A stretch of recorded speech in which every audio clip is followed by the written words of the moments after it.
visualizarla con detenimiento y, por supuesto, atención. Muchísimas gracias entonces a todos y a todas por estar en este espacio. De verdad que es un placer enorme poderles servir de esta manera. Y bueno, la doctora Ana Márquez, quien es doctora en educación, además es docente de pregrado, posgrado en la Universidad Nacional Experimental Simón Rodríguez en Caracas, Venezuela. Si no estoy mal, igual me puede corregir, doctora. Y Ujú. pues en la noche de hoy, el seminario internacional que estamos proyectando está relacionado a una jornada pues para mejorar o para adquirir o para reforzar ciertas competencias como docentes que tenemos que ir pues proyectando, mejorando y puliendo en toda nuestra trayectoria. Bienvenidos también a aquellos que son estudiantes, que están en la profesionalización de su disciplina, de su profesión. Y bueno, la noche de hoy, el escenario, mi estimado doctor, es todo suyo. La ponencia de la noche de hoy lleva por título Experiencias de Educación Popular con Niñeces y Juventudes. Doctora, adelante, bienvenida. Pues el escenario es todo suyo. Puede presentarse y puede, por supuesto, continuar con su presentación. Muchísimas gracias. Bien, buenas noches. Un saludo cordial para todos los que se conectan el día de hoy, la noche de hoy. Les habla la profesora Ana Márquez de la Universidad Nacional Experimental Simón Rodríguez, el núcleo de Valencia, docente, investigadora, militante, activa en todos los procesos de investigación con niñeces y juventudes desde una mirada, una perspectiva de la educación popular. Esta noche, bueno, quiero agradecer al doctor Daniel Román por todas las gestiones, las diligencias que tuvo bien a considerar en la presentación de mi libro que les traigo el día de hoy, Pedagogía Cumbista, y a todos los que están presentes, porque es una vía, un momento, un escenario para la formación, para saber por dónde estamos, cuáles son nuestras andanzas desde una investigación militante comprometida acá en Venezuela, sobre todo y fundamentalmente haciendo valer el precepto y la premisa de la educación como una vía para la transformación social y también la del individuo, ¿no?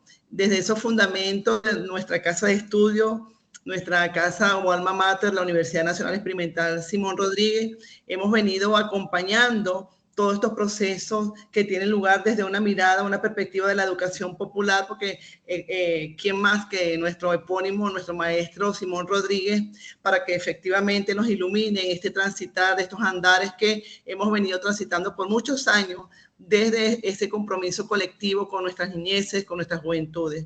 Yo soy docente de educación inicial, egresada del Pedagógico de Caracas, me apasiona mucho todo lo que es la investigación y fundamentalmente esa mirada que trasciende más allá de las aulas, ¿no? De lo que es la educación inicial para comprender y desarrollar un proceso horizontal, participativo, territorializado, con las niñeces y juventudes, desde todas sus vivencias, desde todo su mundo de vida. Es importante considerar que también formo parte del movimiento afro-venezolano y desde allí hemos venido tejiendo experiencias bien interesantes acerca de ese componente étnico-cultural que nos identifica y que en muchas ocasiones no tiene cabida dentro del currículum del sistema educativo, y me atrevería a decir el sistema educativo en general de nuestra América, ¿no?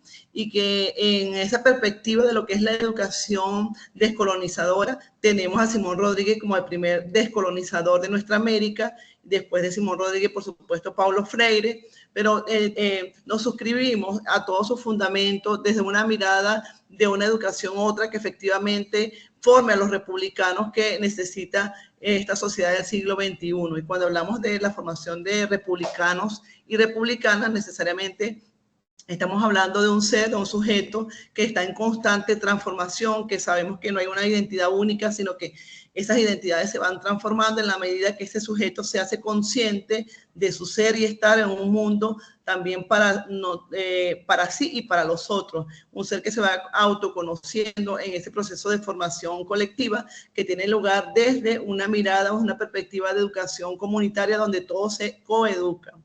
El día de hoy les traje una producción literaria que deviene de todo ese proceso maravilloso que hemos tenido, parte de una experiencia de educación comunitaria popular entretejida y compartida colectivamente, porque creemos que la investigación desde una mirada situada, desde una perspectiva situada colectiva, tiene que ser necesariamente entretejida.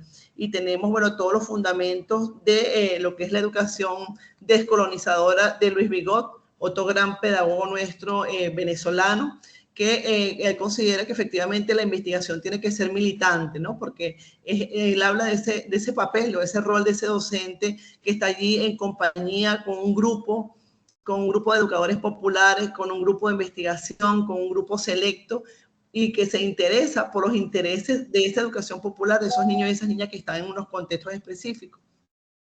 Como docentes investigadores a nivel universitario, sabemos que las 3 funciones sustantivas que nos corresponden dentro de nuestros saberes y haceres está la investigación, la docencia y la vinculación social. Y muy pocos, o unos se dedican a la docencia y no a la investigación, u otros se dedican a la investigación, a la vinculación comunitaria, más no a la investigación.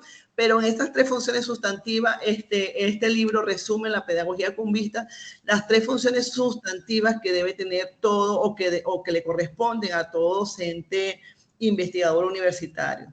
Pedagogía cumbista es importante considerar que nació se gestó durante todo el proceso pandémico, y vaya que la experiencia pandémica, si bien trajo una serie de secuelas a nivel de salud, para muchos fue una oportunidad de tejer unas miradas otras hacia una perspectiva de futuro posible para esos niños y sobre todo también para esos contextos donde ellos se desarrollan, porque sabemos que todas las secuelas que dejó ese periodo pandémico, pero también fue una oportunidad para recrear otras miradas y pensar en esas niñeces que estaban allí desasistidas, ¿no? Y fue así efectivamente como nació esta experiencia de trabajo popular comunitario. Yo también formo parte de una red de narradores orales de Venezuela, soy narradora oral. El cuento lo llevamos a todos los contextos donde efectivamente se hace necesario la palabra, donde efectivamente se hace necesaria la narración oral, el volar, la imaginación, el posibilitar unos horizontes utópicos, como bien lo tenía Simón Rodríguez siempre en mente, y pensamos y creemos que el libro es la herramienta necesaria para transformar las conciencias de nuestros niños y nuestras niñas, nuestros jóvenes, ¿no? Desde una mirada descolonizadora, ¿no? Y también siguiendo muchos de los preceptos, por ejemplo, de Huationgo, que este año falleció y que efectivamente la lectura contribuye a descolonizar las mentes de los niños. Hacemos acotación a Huationgo, ¿verdad? Un pensador africano que dejó un legado bien importante en cuanto a la descolonización de las mentes, así como lo dejó Simón Rodríguez, así como lo dejó Paulo Freire, al maestro Luis Vigot, y que efectivamente ellos pensaban que efectivamente la educación es un arma poderosa para la transformación de las conciencias necesarias que se requería o se requiere para la transformación de nuestra América y del mundo, al igual que también lo pensaba Nelson Mandela. Entonces, bueno, aquí tienen el libro Pedagogía Cumbista, Educación Popular Afroecofeminista, porque también trabajamos en ese contexto todo lo que tiene que ver con la ecología en relación, nosotros estamos ubicados en el estado de La Guaira, a 1 hora de Caracas, y allí también tenemos un proyecto ecologista que está en función de la mar como nuestro horizonte azul, porque la mar la tenemos enfrente, en ella también desarrollamos actividades que tienen que ver con todo lo comunitario, donde efectivamente hay un sistema de relaciones que se entreteje en torno a lo que es el agua como vida, el agua como transformación, y desde allí hemos tejido experiencias bien interesantes de poesía, de actividades, por ejemplo, en el momento de lo que son las vacaciones escolares, y allí vamos entretejiendo y en esa mirada del juego como elemento principal y estrategia didáctica, vamos auscultando cuáles son esas necesidades, esos intereses de esas niñeces y también de esos jóvenes que están allí recreando su mundo en un contexto que en un momento particular es muy conocido, es cotidiano para ellos, pero desde otras miradas y desde otras planificaciones que previamente se hacen con el grupo de educadores populares que somos, vemos cómo, por ejemplo, se pueden recrear unos conocimientos otros en función de los contextos que ellos normalmente habitan, pero con una intencionalidad mediadora en función de ese camino que queremos transitar hacia el horizonte posible con los niños y las niñas. Bueno, les presento el libro tiene 7 capítulos que son bien interesantes, fue editado por Ediciones Araca, lo pueden conseguir, está en línea, la editorial lo tiene ya a la disposición. Y fíjense que dentro de los capítulos que contempla el libro, está Senti pensando con las niñeces y juventudes populares venezolanas, porque también tiene una perspectiva desde la mirada de Orlando Flash Borda, para configurar unos horizontes otros desde la racionalidad sentipensante y sobre todo y fundamentalmente en ese trabajo de la investigación, acción participativa que nos dejó ese legado también de este sociólogo colombiano, que es maravilloso releer y resignificar en el contexto del siglo XXI. Nuestro lugar de enunciación, desde donde estamos hablando, efectivamente hablamos desde esas niñeces que también conforman mi yo, porque desde ese barrio donde yo me crié, desde allí se está gestando todo ese proceso de generación de conocimiento bien interesante, y que más que nosotros los que habitamos el barrio para conocer cada uno de sus rincones, para saber efectivamente cuáles son nuestras necesidades, nuestros intereses en épocas distintas, porque sabemos que estas niñeces que tenemos ahora, esas juventudes, en ellos hay otros intereses, pero las condiciones del contexto en muy poco han cambiado y desde allí nos configuramos para efectivamente vislumbrar unos espacios otros para las niñez a través del juego, a través de la recreación y a través del derecho fundamental a la participación. Y pienso que uno de los logros de este proyecto, que se llama también Sankofa, que es un proyecto literario, es la conciencia de política transformadora que se ha gestado en este grupo de niños y de niñas y de jóvenes hacia la participación, hacia la colaboración, hacia esa entrega, esa escucha en función de un colectivo que es mi yo, como efectivamente una filosofía africana, pero un yo que se entreteje en la mirada de lo colectivo para emancipar unos espacios otros. La reconstrucción de la experiencia del cimarronaje literario, que está fundamentada en el cimarronaje como filosofía nuestroamericana, la conmemoración del mes de la afrovenezolanidad como un encuentro común para celebrar la vida, la investigación, acción participativa, los puntos de llegada y necesariamente todo este proceso de investigación, acción participativa se fue configurando o entretejiendo con todos los cimientos, con todos los fundamentos de la sistematización de experiencia de Oscar Jara, que está contemplado en sus 5 momentos. Es importante considerar que el prólogo lo editó el profesor Alfonso Torres en colaboración con toda la experiencia de educación popular que se está gestando y sobre todo y fundamentalmente desde la Escuela de Movimiento Popular de la cual formo parte, siempre nos motivaba como docente a crear desde nuestros territorios unas pedagogías otras que vayan más allá de la pedagogía moderna, que generalmente es la que está permeada en todo el currículum de nuestra América y que nosotros como docentes e investigadores tenemos el compromiso de crear unas pedagogías que se parezcan a nosotros desde los cimientos de la conciencia histórica que bien nos habla Hugo Selmerman, que efectivamente no sea calco y copia, como bien lo decía Simón Rodríguez, sino que efectivamente se parezca a nosotros los nuestroamericanos. Bien, yo les traje una presentación el día de hoy para ver si la podemos proyectar, profesor, para ir entonces haciendo el entretejido de las premisas que contempla la presentación el día de hoy y que me gustaría que ustedes vieran las fotografías y el registro fotográfico de la experiencia de investigación popular que llevamos allí. Y es una experiencia que no se acaba, ya lleva 5 años, esos 5 años están sistematizados en el texto que le presento el día de hoy, pero que continúa y uno de los elementos centrales es ese rango etario que está allí presente, que es favorable y desfavorable a la vez, porque los niños y las niñas que hace 5 años teníamos ya van creciendo y van transformándose sus intereses, ¿no? Entonces, ahí tenemos que tenerlo como pulsión para determinar que efectivamente tenemos que cambiar tales o determinadas estrategias en función de lo que efectivamente demandan esas niñeces y esas juventudes. Fíjense que me ascribo, por supuesto, a esa premisa de Paulo Freire, de que uno trabaja realmente a favor de las clases populares si trabaja con ellas, discutiendo acerca de sus sueños, sus deseos, sus frustraciones, sus miedos y sus alegrías. Y efectivamente es lo que hemos hecho en el equipo de educación popular.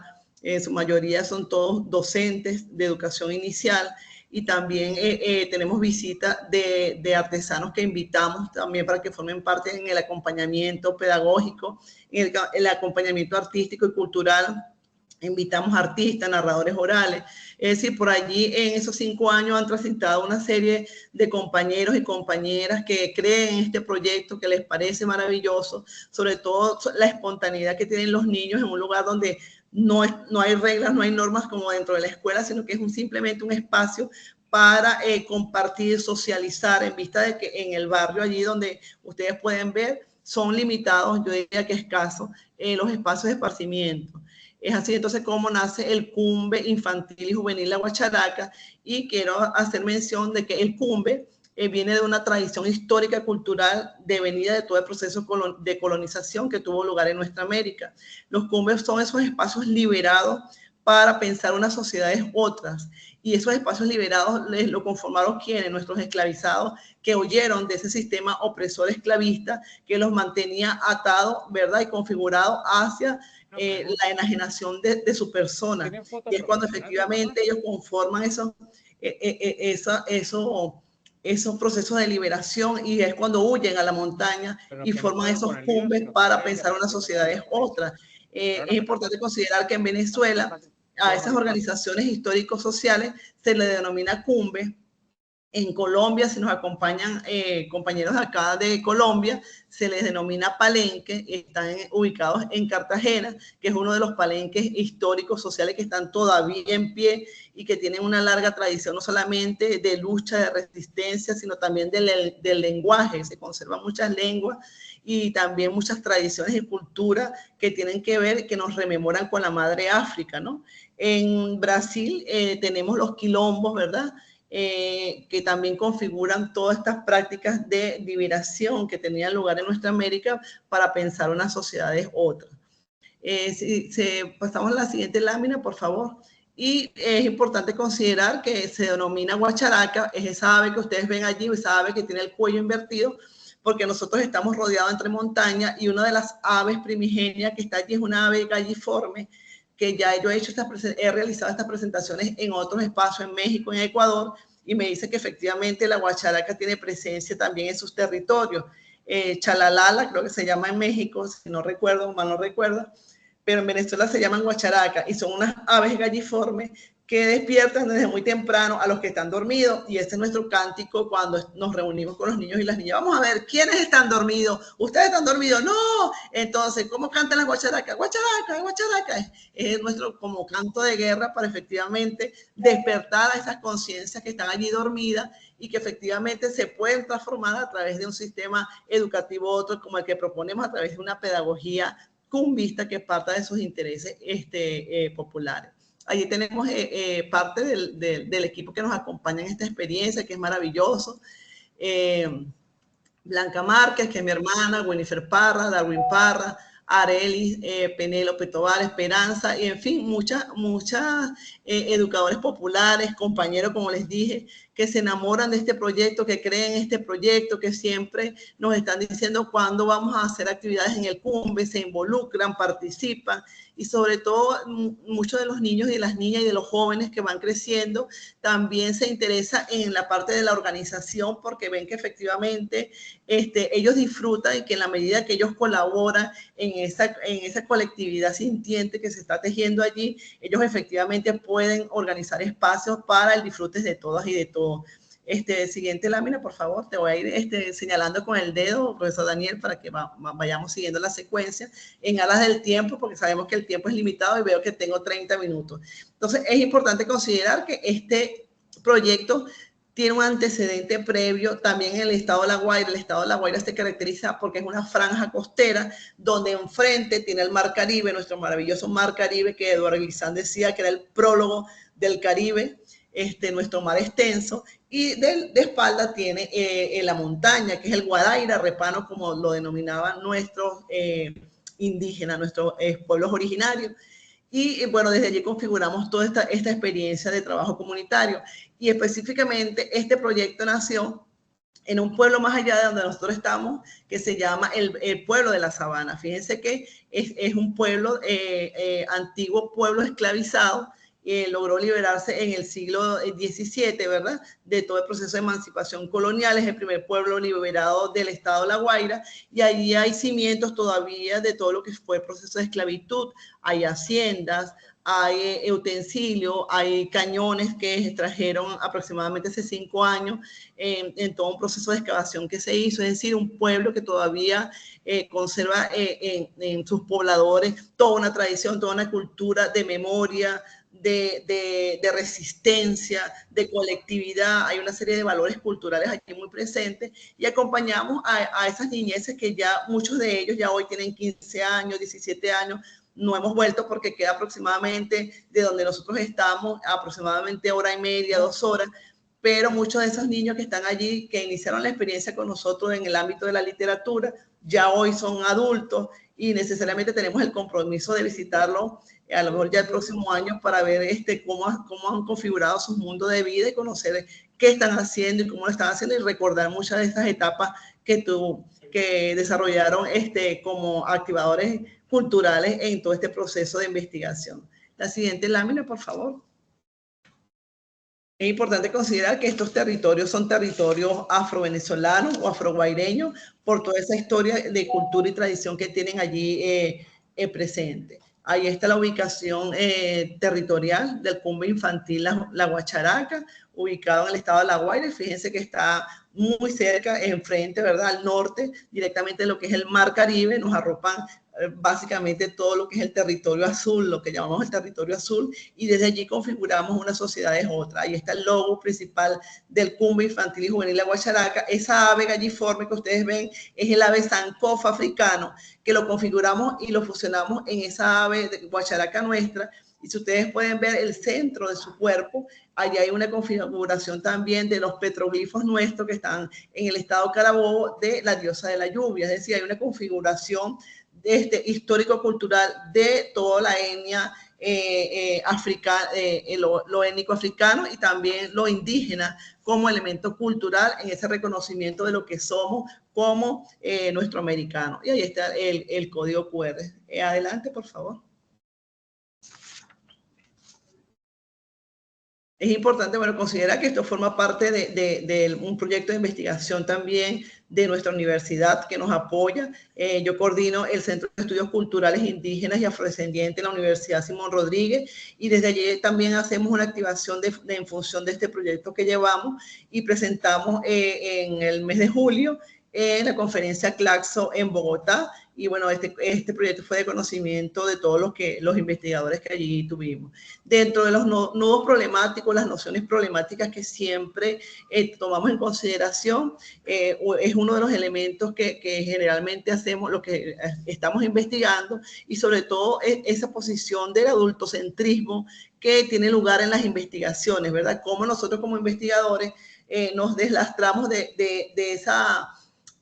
ese posicionamiento, de esa jerarquía, ¿verdad? De poder que está allí presente para configurar unos dispositivos metodológicos otros, unas técnicas o unos principios dialógicos donde efectivamente el niño y la niña tengan protagonismo en la construcción colectiva del conocimiento. Entonces, vemos que necesariamente entonces la investigación a través de la IAP y por supuesto a través del método de sistematización de experiencia, nos configuran unos horizontes otros, hacia unas metodologías donde efectivamente podamos dar respuesta a esta serie de problematizaciones que están allí presentes durante todo el proceso de investigación, que no deja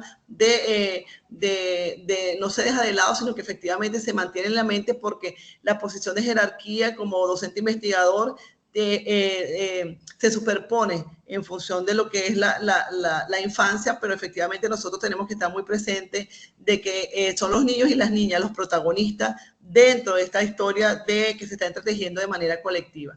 Entonces tenemos que desde la perspectiva teórica, las niñeces y juventudes populares afro son un colectivo social que pertenecen a una clase social, es decir, estamos hablando entonces de todo lo que es la perspectiva interseccional, pertenecen a un colectivo étnico-cultural, tienen un antecedente histórico-cultural que les configura y les atraviesa, forman parte de un territorio y hay una historia colonial y de esclavitud y también de resistencia, por supuesto, que nos atraviesa en toda su historicidad como sujetos históricos culturales que son, con conciencia histórica, como bien lo dice Hugo Semelman. Y dentro de los pensadores que nos acompañan, que ya se les he mencionado, Simón Rodríguez, nuestro epónimo principal, desde esa mirada de la educación popular, de donde iremos a buscar modelos. La América Española ha de ser original y original han de ser sus instituciones, o inventamos o erramos. Y esa es una máxima que adoptamos en todo momento, que llevamos siempre en nuestro caminar, en nuestro andar con las niñeces, con las juventudes.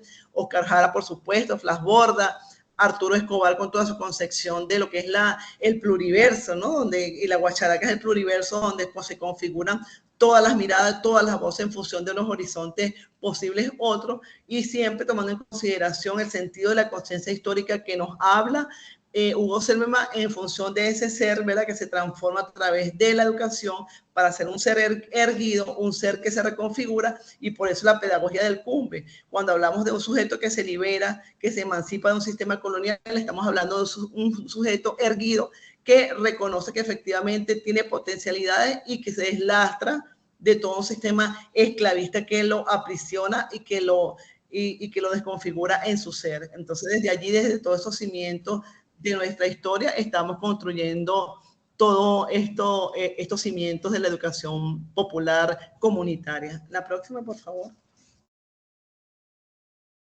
Y bueno, nos acompaña también como investigadores de la infancia, de las niñeces, todos los estudios sociales de la infancia. Sabemos que ahorita hay pensadores que vienen hablando o reflexionando acerca de la infancia, sobre su lugar desde la modernidad hasta la actualidad, y vemos que efectivamente ya no podemos hablar de ese niño ingenuo, de ese niño y esa niña que nos configuró la pedagogía moderna, sino que efectivamente en la actualidad tenemos niños y niñas y jóvenes que participan, que cuestionan, que construyen, que también opinan y que dicen, por ejemplo, qué actividades quiero desarrollar yo la próxima vez que nos reunamos, que efectivamente toman posición con respecto a las actividades que se desarrollan en el Cumbe, y que efectivamente tienen el derecho y la libertad de decidir qué quieren leer, cómo lo quieren leer, y también en un momento determinado decir no quiero leer. Y en ese sentido nosotros respetamos, somos muy respetuosos de todos esos intereses que tienen los niños y las niñas. Y yo digo que para eso nosotros tenemos mucha sensibilidad, sobre todo para aprender a oír, ¿verdad? Desde esos intereses, qué es lo que quieren muchos de esos niños que nos acompañan, y sobre todo de saber qué les pasa, por ejemplo, en un momento determinado, cuando en un momento determinado deciden no participar. Y sabemos que detrás de eso hay un mundo de vida que se configura en todas esas realidades que son adversas, pero que también son positivas en un entorno que se desconfigura, pero a través se configura en una eterna complejidad que se mueve y se desmueve, que se entreteje y que le afecta personalmente en todo su ser. Seguimos, por favor. Como vamos de tiempo, cualquier cosa, el profesor me dice, mira, hasta acá llegamos, podemos parar y seguimos con la dinámica. Acá tenemos, bueno, los 4 afiches, falta uno que sería el de este año. Todas las actividades que hemos venido desarrollando. Para nosotros el mes de la afrovenezolanidad es un año.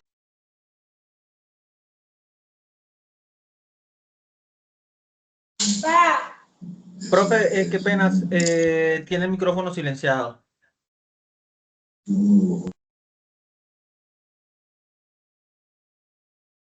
Profesora Ana, tiene el micrófono silenciado, para que por favor lo active nuevamente, por favor.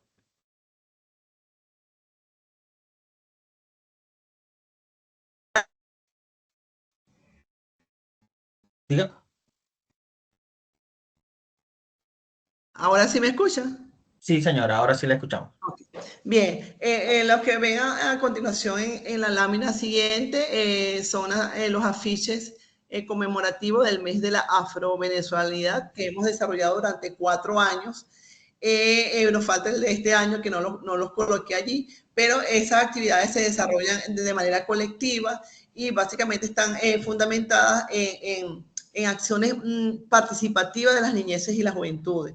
Por ejemplo, en el primer año hicimos talleres donde los niños aprendieron a tocar tambor, talleres donde efectivamente los niños y las niñas aprendieron a conocer el maravilloso mundo de la herbolaria afro, ¿verdad? De todos los cimientos. Allí traemos a investigadores también o a personas de la comunidad que tienen conocimientos en las plantas, que tienen conocimiento en cómo se elabora o cómo se construye un tambor, cuáles son las formas y maneras de tocar la diversidad de tambores que tenemos presentes en Venezuela, máscaras, muñecas abayomí, es decir, una serie de actividades donde efectivamente el niño y la niña se vayan con algo aprendido, es decir, ese aprender haciendo permanente dentro de cada una de las actividades que desarrollamos. Dentro del segundo momento, del segundo año, hicimos, nuestro énfasis fue en darle mérito a la señora Herrera Toro, que es una informante clave de nuestra comunidad, quien tiene toda la historia, ¿verdad? De cómo se generó el barrio, quiénes fundaron el barrio, y ella decimos que es un archivo baúl desde la perspectiva flasbordiana, esos archivos baúles que están allí en las comunidades y que efectivamente guardan una historia y memoria de lo que nosotros somos, de cómo nos configuramos y efectivamente nos permite reconocernos como estos sujetos históricos sociales que somos en función de un contexto particular y porque actuamos de esa manera. En el tercer momento, bueno, hicimos gala de todo lo que fue un proyecto literario, y ahí hicimos más énfasis en lecturas seleccionadas por los niños y las niñas, cómo trabajamos todo ese proceso literario, la creación de cuentos colectivos en función de la mar, que es nuestro horizonte, como le hemos venido diciendo. Y en el último, bueno, básicamente nuestras actividades fueron desarrolladas de manera dinámica a través del juego, a través de la lúdica, como componente fundamental dentro de las estrategias pedagógicas de la educación popular. Seguimos, por favor. Ahí están las prácticas educativas populares. Fíjense que hemos tenido, por ejemplo, la creación de cuentos, hemos tenido talleres, por ejemplo, de música para la creación de nuestro propio himno, que es el Cumbre de la Guacharaca, a través de lo que es la composición a través del hip hop, más que todo para los jóvenes, porque sabemos que hay intereses en ellos muy distintos a lo de la infancia y tratamos de que esos intereses vayan de la mano. En diciembre, como las fotos están muy difusas, pero en diciembre hacemos también jornadas de decoración de los espacios navideños para que ellos también participen en esa experiencia educativa que es bien importante y sobre todo fundamentalmente que tengan sentido de pertenencia con su territorio y puedan también entonces activarse allí en función de lo que es la Navidad. Para este año tenemos previsto, bueno, ya nuestra próxima reunión dentro de 2 semanas, 3 semanas, para ir también planificando las actividades que nos corresponden en relación al mes de la Navidad. Seguimos, por favor. Podemos ir pasando en la medida que te vaya girando el dedo, profe, por favor, para que nos vayamos pasando las láminas, porque creo que quedan muchas. Otro de los pensamientos y las pensadoras, por supuesto, que no podemos dejar a nuestras mujeres, porque estamos hablando de una perspectiva afroecofeminista, es Argelia Laya. Argelia Laya, defensora cultural de las mujeres, política, pedagoga, que defendió desde muy temprana edad a las niñas, a las jóvenes, y una de sus premisas fundamentales antirracistas: nunca me he dejado humillar ni por mujer, ni por negra, ni por pobre. Y bueno, ya está en nuestro pensamiento, en toda nuestra literatura, en el resumen que hicimos, en la sistematización que recogimos aquí en este libro, está Argelia Laya y todo su pensamiento emancipador también. Allí tenemos parte del proyecto literario Sankofa, ¿verdad? Que es un proyecto que se gesta de función desde lo literario y también damos ese espacio para que los niños puedan crear sus propios cuentos desde sus miradas de mar, desde sus miradas de montaña, y cómo ellos narraron o se hicieron parte desde su lugar de enunciación, cómo se configuraban en un entorno marino, pero a su vez también a través de un entorno de la montaña, donde efectivamente las guacharacas le acompañan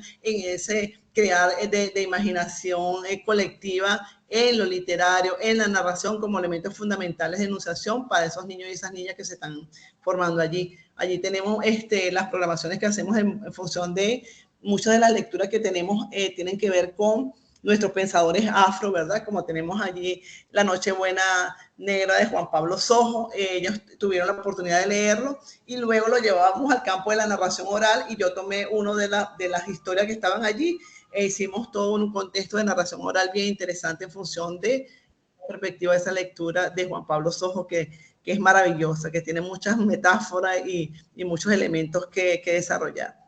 La lectura de imágenes, porque sabemos que también las ilustraciones hablan, fue una experiencia bien enriquecedora. Muchos de esos niños están allí, tienen 15 años, el Cineclub como una experiencia también maravillosa. Fíjense, ahí tenemos parte del grupo de narradores orales de Venezuela, de los compañeros.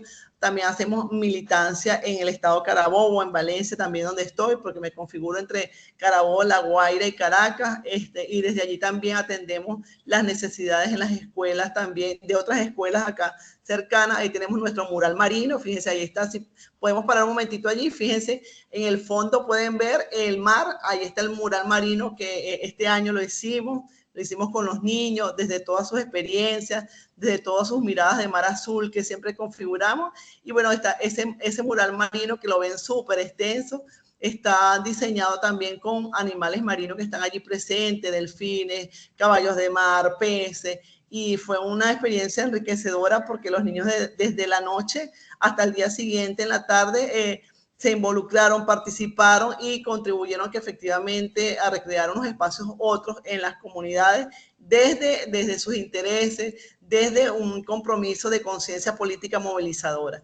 Es importante, vamos a parar un momentito, que dentro de esa configuración nosotros tenemos una mochila viajera de cuentos, ¿verdad? Que son comerciales, pero también vimos la necesidad de que efectivamente había que producir hacer producciones literarias que tuvieran que ver con nuestras pieles, con nuestras configuraciones del mundo afro. Y bueno, ya tenemos una producción, estas son las principales, tenemos otras, ¿verdad? Aproximadamente ya tenemos 15 producciones literarias que tienen que ver con relaciones en función de lo histórico. Fíjense, la leyenda de la mulata de Córdoba, María Dorotea, estos dos cuentos provienen de ensayos académicos de historias reales de nuestras mujeres esclavizadas, ¿no? La leyenda de la mulata de Córdoba es una historia mexicana, afromexicana, que también es maravillosa. Arroyo y Pompón tiene que ver con esa literatura y mares gestantes para las mujeres que están en proceso de gestación. Allá hay nanas, arrullos, canciones para esos niños y esas niñas que están en las comunidades. André Blum nos cuenta la historia de liberación de una mujer que luchó en los procesos de colonización en África, que es importante considerarlos desde su mirada de mujer.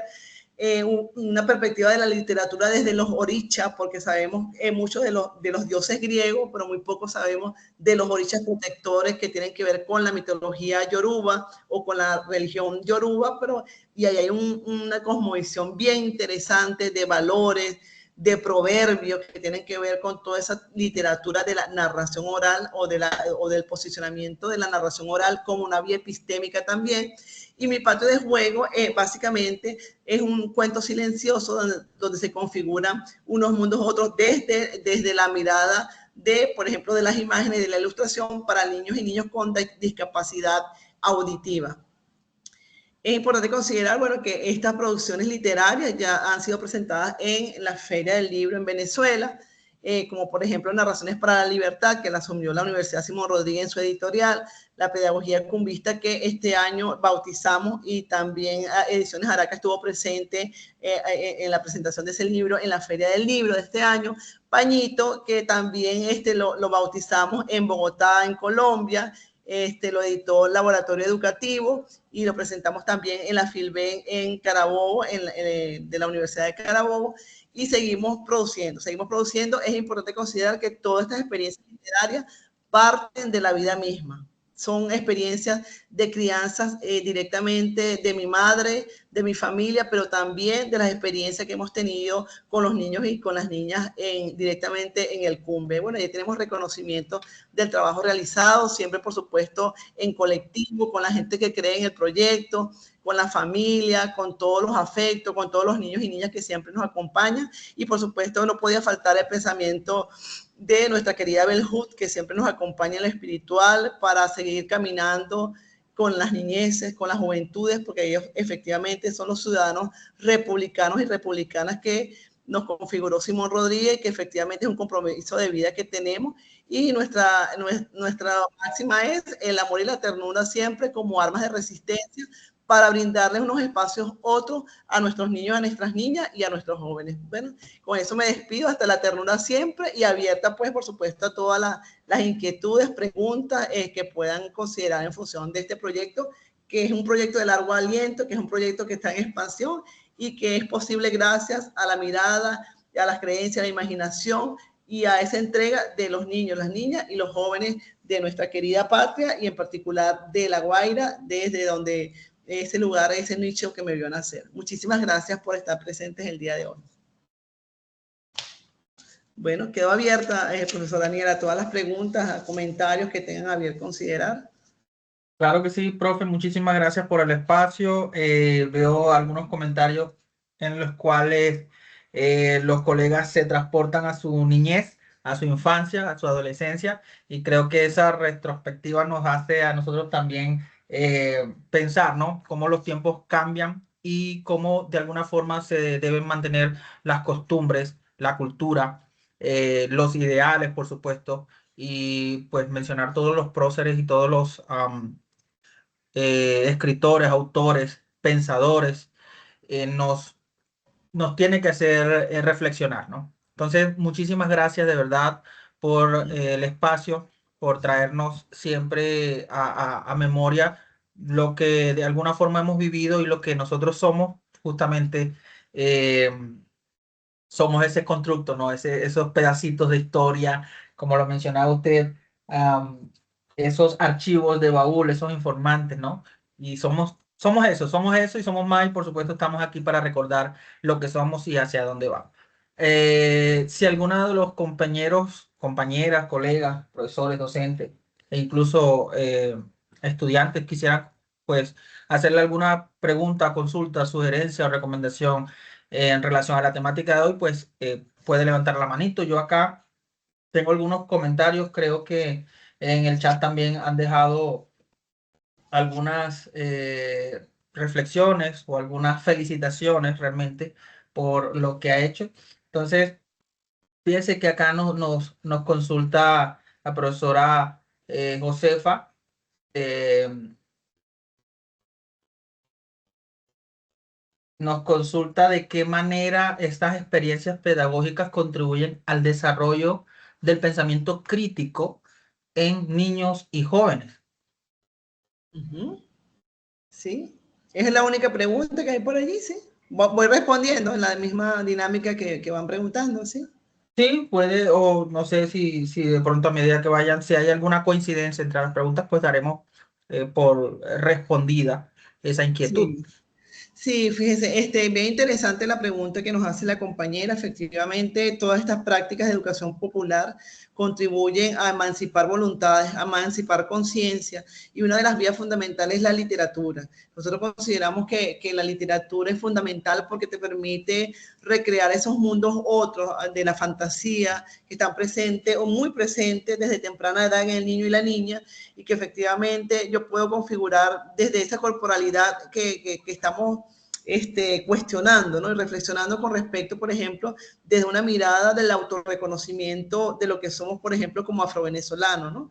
Cómo a través del cuento una niña en particular se descubre y resulta que esa mirada de esa niña que está en el cuento se parece tanto a mí, pero que en el sistema escolar no había tenido la oportunidad de que efectivamente se le brindara un cuento para que ella se reconociese a través del otro, ¿no? Y esta mirada de lo que es la alteridad, cómo yo me configuro en una imagen que se parece tanto a mí, que efectivamente me hace pensar en lo que yo soy como ser humano.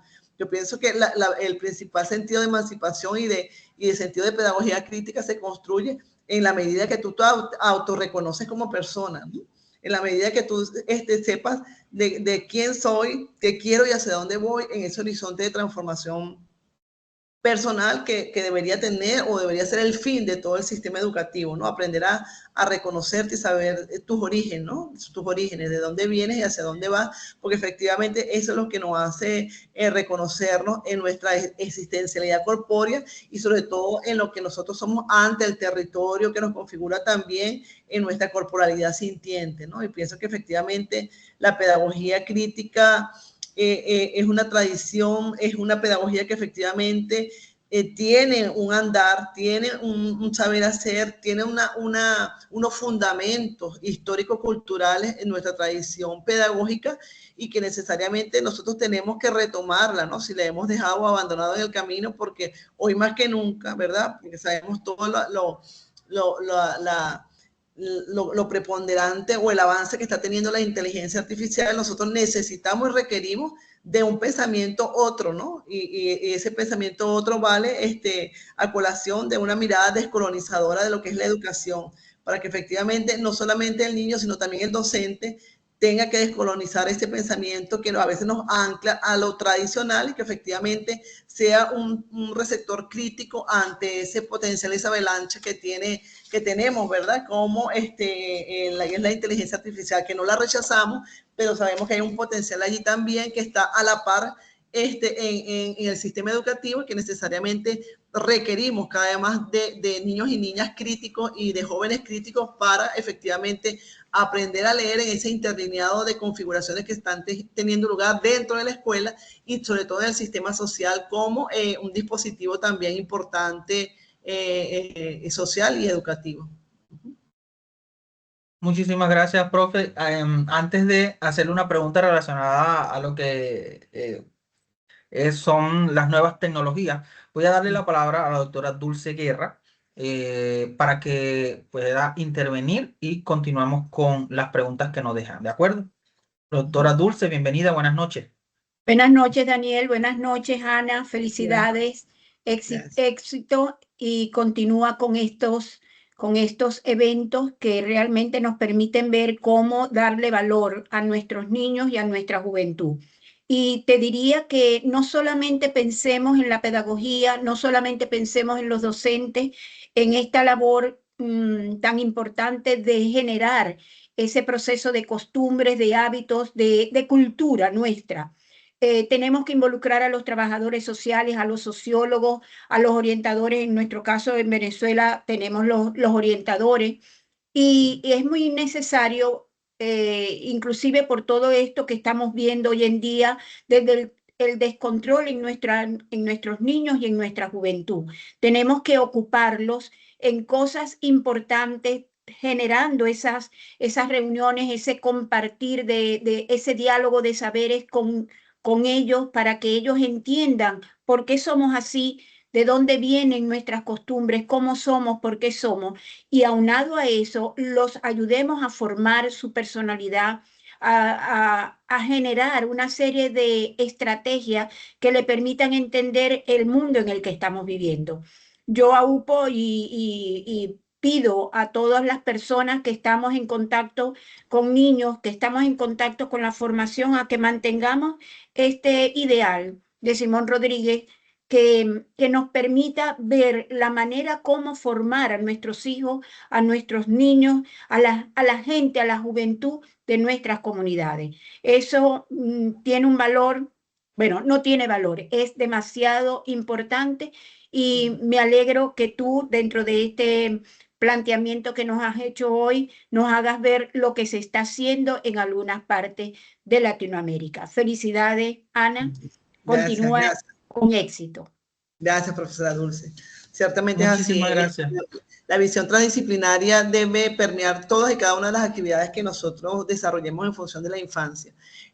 No podemos desconfigurarla porque la realidad ahora es multifacética, poliédrica, es polivalente y cada día se desconfigura. Lo que es hoy una realidad ya mañana no lo es, o simplemente en horas y en minutos, y sabemos que en Venezuela es así. Lo maravilloso real se desconfigura a cada momento y bueno, y tenemos que saber surfear en esas olas de la complejidad y mirar transdisciplinariamente todas las realidades que se configuran. Gracias, profesora.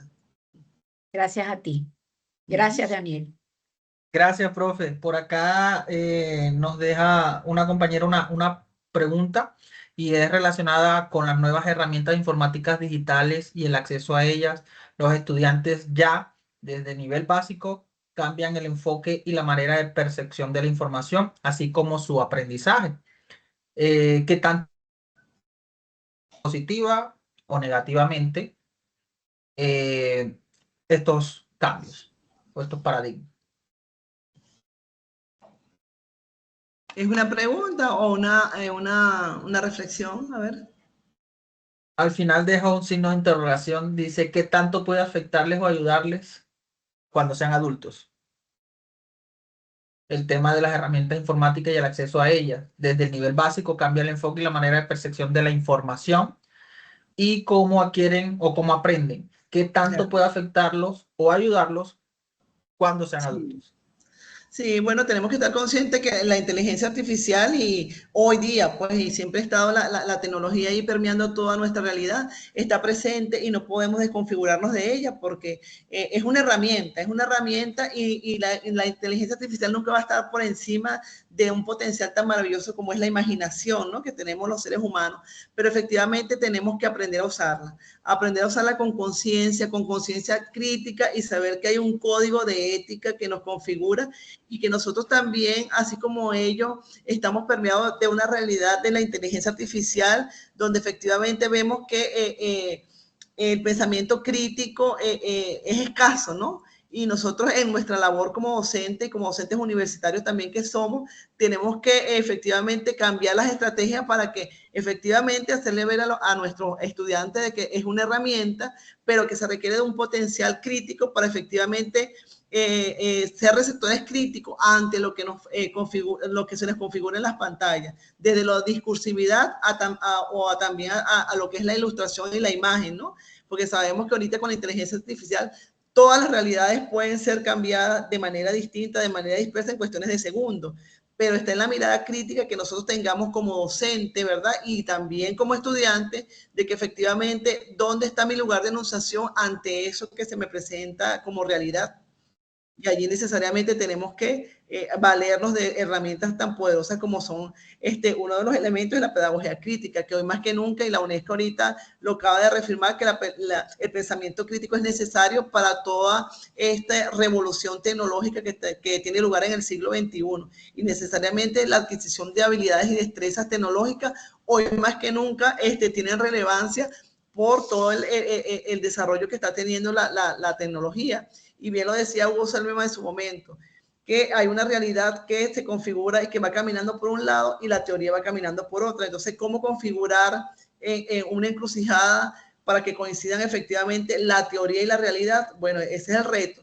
Ese es el reto de la educación y en eso estamos, construyendo cada vez más escenarios reales y sobre todo posicionando a ese sujeto que se emancipa a través de la educación, a través de una conciencia crítica emancipadora para cuestionar lo que tenemos ante una realidad que se nos presenta diversa, compleja y polifacética. Muchísimas gracias, profe. Por acá también nos dejan una pregunta, aunque no está en interrogante, pero es un comentario. Dice que estas experiencias con niños y jóvenes, cómo se manifiestan si entre ellos hubiera alguno con necesidad educativa especial. Sí, tenemos. Déjeme decirle que es una realidad. Ahora los que somos docentes ya vemos eso como normal, ¿verdad? Porque en un espacio académico podemos tener jóvenes con discapacidad visual, auditiva o dentro del espectro, pero dentro de esa gran diversidad también tenemos esa diversidad o ese gran paraguas que es la diversidad desde la orientación sexual, que la tenemos, desde la diversidad religiosa, que también la tenemos, y de la diversidad también política, que la tenemos, no solamente los neurodivergentes que lo llaman ahora, que es una nueva etiqueta, sino también todas esas realidades que se configuran en esas tipologías que tenemos allí presentes. Pero en el CUMBE también tenemos jóvenes, ¿verdad?, de que están dentro de ese espectro, por ejemplo, el espectro autista, los tenemos, y por supuesto que no pasan desapercibidos, ¿no? Tienen sus formas y maneras de actuar y se respetan, ¿verdad? Porque en ellos hay unos intereses diferentes a lo mejor al colectivo, pero tratamos de efectivamente de que la actividad y sus intereses no pasen desapercibidos, sino todo lo contrario, que sean ellos que efectivamente a través del cuento decidan qué quieren leer, cómo quieren leer y cuándo quieren leer. Pero es un reto no solamente dentro de las actividades de educación popular, sino también es un reto dentro de las actividades que nosotros desarrollamos como docentes a nivel universitario, pero no podemos desconfigurarnos de esa realidad porque lo que vemos en el aula es una micro sociedad en función de la macro sociedad que nos está alertando, que nos dice que efectivamente tenemos que mirar esas realidades que están allí, que necesariamente tenemos que prepararnos como docentes para apoyar y acompañar a esos jóvenes que requieren de docentes cada vez más preparados, más formados y de familias también que se involucren dentro de todo el proceso de la educación. Profe, muchísimas gracias por los comentarios. Ya finalmente, usted que ha tenido la experiencia en relación a la elaboración de estos productos académicos como artículos científicos, ensayos y libros, ¿tendría algunas pautas significativas o cómo hace el tema de la sistematización de experiencias para enfocarlo, por ejemplo, en un libro? Sí, mira, nosotros, bueno, yo he tenido la ventaja, la oportunidad de que nuestra Universidad Simón Rodríguez, se fundamenta en la educación popular y dentro de los métodos que trabajamos en la Simón Rodríguez, que son todos, por supuesto, tenemos un proceso de formación que es el Centro de Experimentación para el Aprendizaje Permanente, que es un proceso que se llama el CEPAP, es un programa de formación donde efectivamente todas las experiencias que se recolectan allí, porque es un programa para docentes de ejercicio con más de 20 años de experiencia, el método fundamental y prioritario es el método de sistematización de experiencias. Además del proceso de formación que he tenido directamente con la escuela de Oscar Jara hace muchos años, y bueno, desde allí y desde las lecturas que hacemos, y desde los procesos de formación que tenemos con nuestros participantes, porque los instamos a leer para que comprendan el método, que le decimos no es una camisa de fuerza, tampoco es una pastilla que vamos a darle, hay unos 5 momentos que contempla Oscar Jara. Yo los invito a quienes no conocen el método de sistematización de Oscar Jara para que lo desarrollen, para que lo lean y que efectivamente no es una receta. Él lo propone allí en sus métodos de 5 pasos, pero todo está en ese proceso. Recuerden que es un proceso colectivo que puede variar en su fundamento, en los momentos, pero lo importante de eso es que la esencia, ¿verdad? De ese objetivo que nos planteamos, el para qué investigamos, debe estar presente en todo ese proceso de sistematización de experiencias que ciertamente conduce a una serie de lecciones aprendidas, y en esas lecciones aprendidas ahí está el horizonte de hacia dónde debemos seguir en ese tránsito de lo que dejamos de hacer, del momento en que nos alejamos para que efectivamente sea la realidad que se nos presente. Bueno, ahí se configura todo un horizonte de posibilidades para seguir caminando en todo este andar de la pedagogía popular, porque es un horizonte que nunca se cierra. Siempre los intereses van a estar presentes, siempre las configuraciones de sociedad, siempre el desarrollo del ser va a estar presente para crear unas metódicas propias en función de ese público que está allí presente, de ese grupo social etario que está allí, que son los niños y las niñas y los jóvenes, que siempre van a ser un grupo social etario bien demandante, porque efectivamente así lo es su corporalidad, un sentipensante en constante movimiento, y mientras haya movimiento va a haber efectivamente metódicas diversas, metodologías diversas y configuraciones de investigaciones otras en función de los intereses de nuestras niñeces y juventudes venezolanas y por supuesto nuestras americanas también. Totalmente, profe. Igual ahí aplican pues muchos contextos, entre ellos los caribeños, por supuesto, ¿no? Que también son importantes en este contexto. Sí, sí. Bueno, voy creo que ya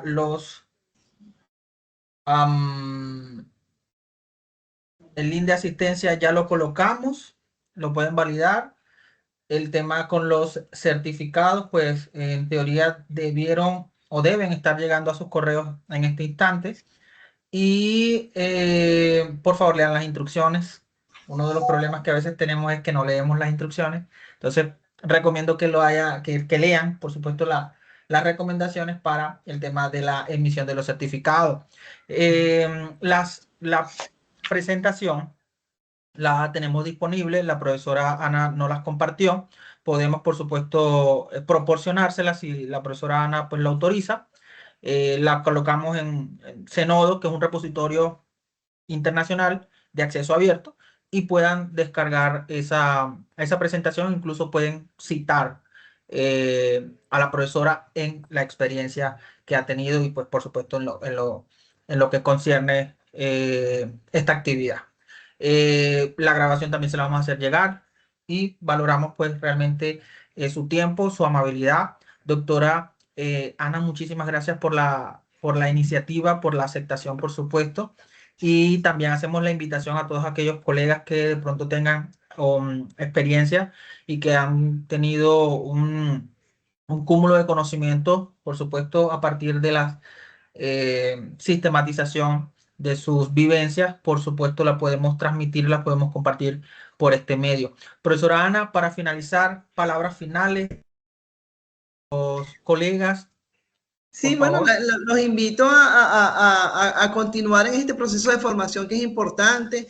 Yo agradezco enormemente al profesor Daniel Román por esta iniciativa, por este apoyo a la plataforma de acción, gestión e investigación social, porque efectivamente a través de lo que son la producción en revistas literarias, es una ventana abierta para que efectivamente si nosotros estamos en el campo de la investigación y nos apasiona, las revistas o los repositorios son una vía para divulgar todo ese hacer, ese saber hacer, que a veces tenemos muchas cosas que decir, muchas cosas que hacer, pero si nosotros nos sistematizamos, no nos damos a conocer, porque a veces tenemos muchas experiencias valiosas, pero lo que no se escribe y lo que no se divulga, nadie lo conoce. Entonces, aprovechemos que tenemos ya el contacto con el profesor Daniel, que es una vía o una ventana abierta para que efectivamente la proyección de sus conocimientos que están construyendo colectivamente o individualmente tengan una proyección a través de la revista científica donde él hace parte y vida en ese colectivo de investigadores que estamos en la producción literaria, en la producción de revistas científicas a nivel internacional. De verdad, muchísimas gracias por